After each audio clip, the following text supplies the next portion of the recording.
ठंडी चांदनी के नीचे एक पुराना सुनसान घर खड़ा है, जिसके ढहते दरवाजे और दीवारें भूले हुए समय की कहानियों को फुसफुसाती हैं। एक अजीब सन्नाटा हवा को ढक लेता है, जिससे घर का डरावना माहौल बढ़ जाता है।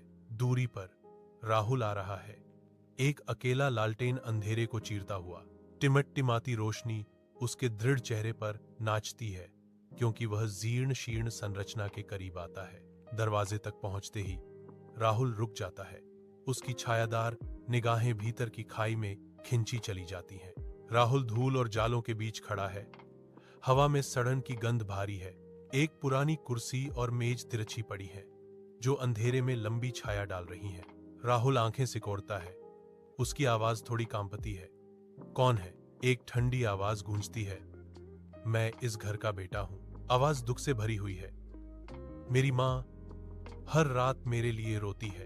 लोग यूं से फूट समय कर भाग याद है हाइन आवाज फुसफुसाती हाय एक दिलचस्प खुला आसा। राहुल एक अलौकिक आवाज से आकर्षित होकर एक और कमरे में कदम रखता है। उसके चारों ओर परछाइयां नाच रही हैं। एक पुराने फोटो फ्रेम पर उसकी नजर पड़ी। एक माँ और बेटा, उनकी कहानी समय में अंकित। वह फ्रेम उठाता है। उसकी उंगलियां माँ के चेहरे की रूपरेखा को ट्रेस करती हैं। उसकी आंखें गहरे दुख से भरी हुई राहुल की आंखों से मिलती हुई प्रतीत होती हैं।